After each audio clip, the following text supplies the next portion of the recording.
In step 2 of exercise number 4, the following actions have to be implemented to define the iRough, iRest, and iFinish operations to complete the machining of the interior pocket. Add a new iMachining 2D operation. In the InventorCAM manager, right-click the operations header and choose 2D iMachining from the Add Milling Operations submenu. The iMachining operation dialog box is displayed. The default iRough is used for technology. On the geometry page, click the New button to define the machining geometry for the interior pocket. For this operation, the geometry is defined as a closed pocket with multiple islands. There are 3 islands in this example, but an unlimited number of islands can be defined when using iMachining. The first chain to select is on the closed pocket. Then, the internal chains on island contours are selected. Note that the chain selection order is important. In the graphics window, pick on the bottom edge of the pocket contour as shown. Select Auto Constant Z in the Chain section of the Geometry Edit dialog box to close the chain. When the confirmation message OK to accept is displayed, click the Yes button to accept the selection. Next, pick on either a top or bottom edge of the first island as shown. Select Auto Constant Z to close the chain, and then click Yes to confirm the chain selection. Then, select the chains for the remaining 2 islands. Pick on one of the island contours as shown, and then click Yes to accept the chain selection. Pick on the last island contour as shown, and then click Yes to accept the chain selection. The geometry is defined. Click Finish to confirm the geometry selection and exit the Geometry Edit dialog box.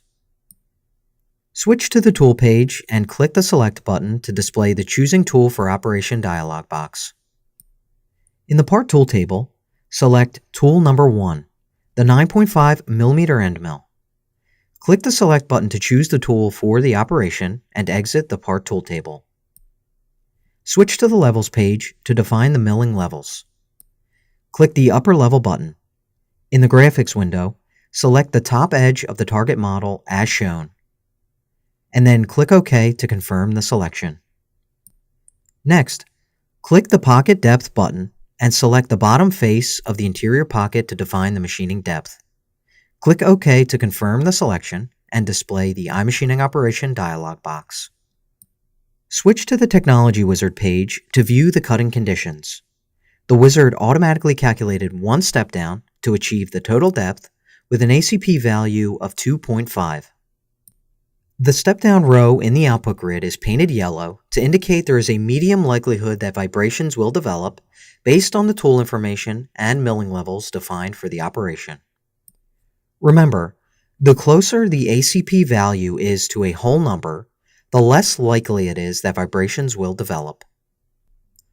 When this kind of situation occurs, reducing the machining level aggressiveness is one approach that can help avoid potential vibrations. This will be the method used throughout this exercise. Decrease the machining level slider to 3 for the operation. On the Technology page, the step-down and cutting angles generated by the wizard are shown. By default, a 0.24mm allowance will be left on the walls. On the link page, the helical entry into the pocket will be performed at a ramping angle of 2.9 degrees.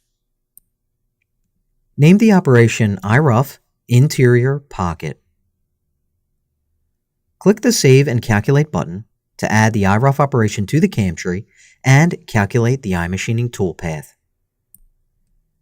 Click the Simulate button to display the simulation control panel.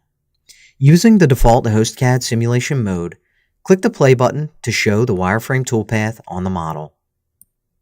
The pocket is split into 2 areas, both containing a helical entry followed by the pocket roughing toolpath. Due to the 9.5mm tool size, it was unable to fit through these small spaces.